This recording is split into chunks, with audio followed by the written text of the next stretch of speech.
Doma Sports Talk worldwide with some news from the world of boxing. So y'all know what time it is. You ain't in a rush to get concussed, baby. Now, in boxing, the number 2 pound for pound boxer was in action a few hours ago. Now I'm late to the program, things to do. And normally I don't miss the number 2. That'll be Demetrius Boo Boo Andrade, right? Demetrius Boo Boo Andrade fought my man Quigley, right? And I'm pretty sure everybody knows, but if you don't, he knocked him out in 2 rounds. He knocked him down about 3 times.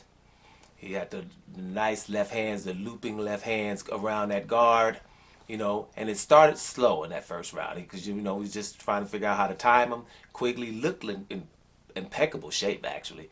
And Quigley's 19-1, only being stopped by Turiano Johnson. So, he's a game guy. Where he's at Ireland. Ireland's, some game guys. But he was knocked down often, trying to get out of the way of the left hook. But the right hook was catching him. Similar to David Hayes' left hook. When David Hayes, he was called the haymaker. He'd throw the big overhand right. And then people think that's what it is. And then on the way out, he hit you with that left hook. Ask Nicola Valiwev, that big old giant dude, right? Bigfoot. That's how that can happen. So that's what happened to your boy Quigley, and he was in trouble in the first round and the second round, and he was then eventually stopped second round. Okay, cool. Bottom line is things, my takeaways. First of all, I talk about Demetrius Andrade so often because he's a Negro League fighter. He's the chairman. He's the number 2 pound for pound on my pound for pound list. I probably put it in the information. Y'all can look at my pound for pound list, but spoiler alert, Demetrius Andrade, number 2. I don't care. I understand how many people are avoiding him, and that counts. You understand? It's not like, who does he fought? To all of the who he fought or who he didn't fight are people that are awesome. So that means he goes in front of them because they're running from him. Just obviously, and that's what everybody should be doing, but they don't. So who cares? Number 2 pound for pound was in action, and let me tell you what my first takeaway is. How the hell you get up for the Jason Quigleys and the Leon Williamses of the world, even though they only have 1 loss? I know it's a job, but at some point you need to have that little extra 7-8% because that other guy is really awesome, right? And that's a big fight and all of that. He's going without that and still have all this energy and positivity. It's incredible to me. That's why he's one of my favorite fighters. That's why I know he's number 2 pound for pound. I don't care. There's no one in or around his division who I'm scared of him fighting. Right? And it's been for a long time. So where everybody can be talking whatever. Y'all know what time it is. Everybody's doing all kind of stuff. Right? Now, another thing is too, a guy of this talent don't fight on no damn Fridays. That's another reason I missed the fight. I just assuming, I'm okay. I ain't gonna do a video of Andre because I talk about him and all. I'll be talking about Terrence Crawford, who also is a Negro League fighter, number 1 pound for pound fight later, right? But Demetrius Andrade is going. I'm gonna put him in some kind of video. I don't care what I'm talking about. I'd be talking about Shohei Ohtani, and I'll figure out a way to put Demetrius Andrade in there because he deserves it. Because there ain't enough people talk about him. This is a silly, awesome fighter that just because he's Black American, where the world is acting like he doesn't exist. This is one of our best fighters, period. He's fighting on a damn Friday. Similar to Europeans that tell you when a soccer team ain't good and they go to the second league, they can't play on Saturday or Sunday. They got to play on Mondays, stuff like that. This is similar. You don't got no Demetrius Andrade fighting on no damn Friday. He's way too good for that. He's way too important for boxing, right? So let me just go down my little takeaways from the fight. We're going to go down what I was thinking at the time, right? I was watching some of the fights before, and they're admitting how elusive this guy is. They put up some statistics, and statistics are a lot better than all the other middleweights, how elusive the guy is. Another takeaway, things that you just, got to watch. Those women were fighting, right? Rice and Cameron. Pretty good fight, man. That was a good little fight, woman fight. But at the end, Rice won, or Reese, she won the fight, right?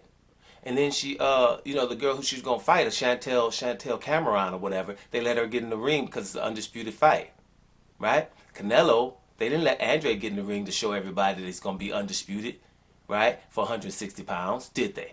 They didn't let Deontay Wilder get in the ring with Anthony Joshua so it could be show that we want to undisputed.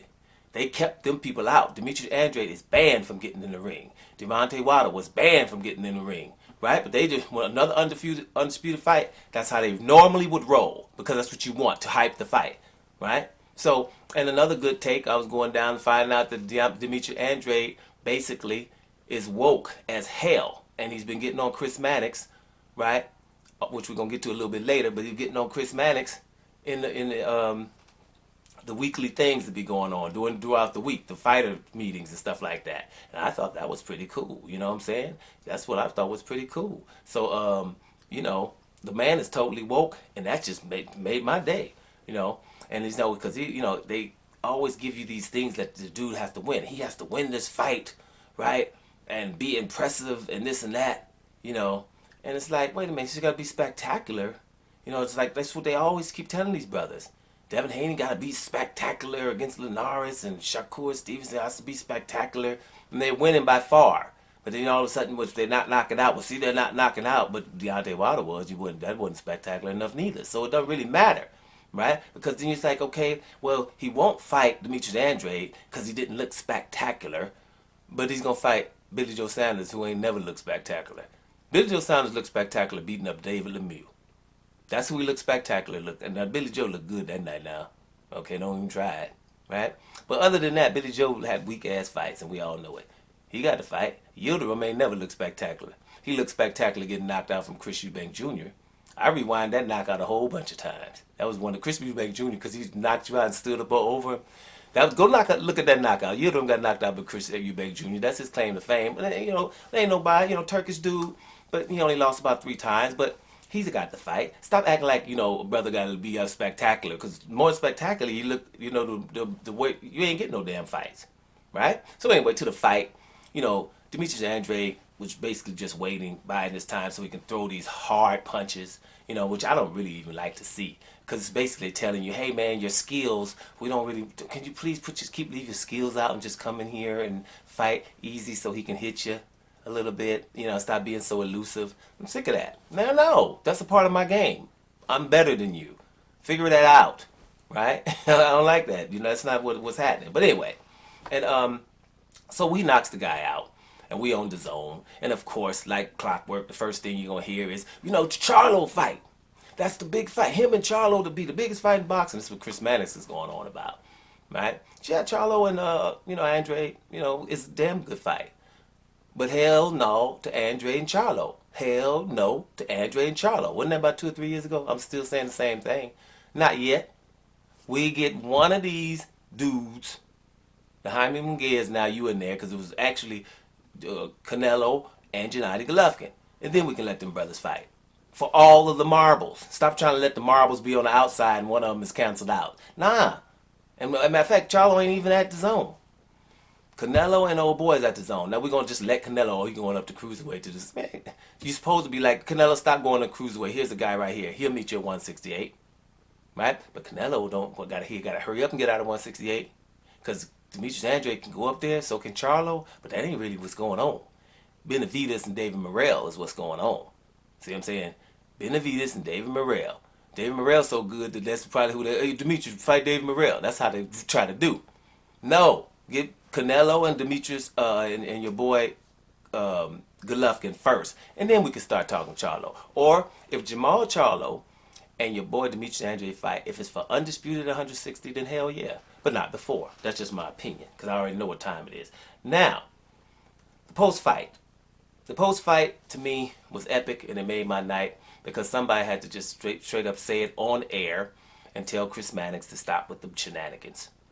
Why are you talking about Jaime Munguia, who his mandatory should be fighting Golovkin, and before that you was telling him he should be fighting this and that, and Demetrius Andrade fronted him on TV. Now, y'all know I don't be looking at nobody's nothing.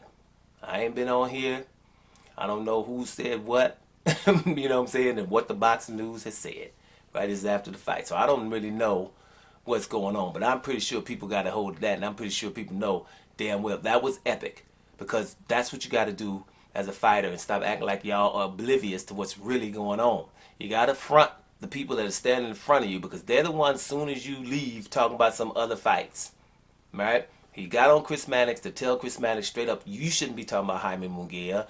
You shouldn't be letting Golovkin go over here. You should be making these fights. It's up to you to do that. Right? Mannix, you know, know damn well he's right. And he told Eddie Hearn too, you know, y'all got to make the fights. And then he got to the most important ones, the fans. You got to demand them, right? And see, here's what demanding means. Demanding means only talking about those fights. Demanding means those people who are not going to fight only talk about them not fighting. Demanding means you're not watching no fights from those people that are, you know, are avoiding these fighters. You see what I'm saying? Because I don't.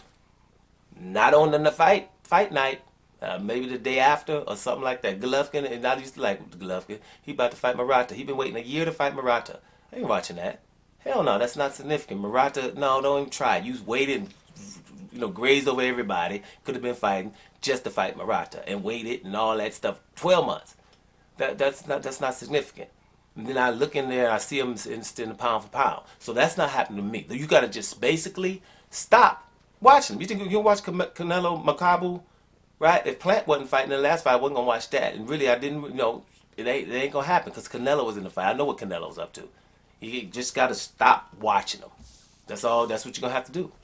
And just make sure I will watch Canelo when he fights Demetrius Andrade, right? Or maybe somebody else, maybe. Right? I will watch Johnny Golovkin when he fights Demetrius Andrade. You're in the same damn division, and you didn't never move. Right? Anything else, you get watched a day or two after.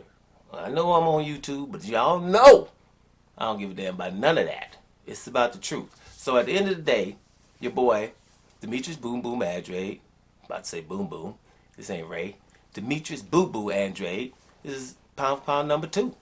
Right? And if Terrence Crawford lose, he'll be number 1. But you know, Terrence Crawford gonna be number 1 if he beats Sean Porter. That's my order. Those are the other ones will be up in the info. You can check out the video for my my pound for pound. I just put the top 5 in there, because I got 2 of them. One from 5 to 6, no, from 5 to 10, and no, one from 5 and one from 6 to 10. And I'll probably put them both up there, whatever. But at the end of the day, Demetrius Andrade is still the baddest dude out there. Bottom line, he looked impressive beating Jason Quigley. And, you know, like he just said, who the hell is next? Doma Sports Talk. Worldwide. We up out of here, y'all.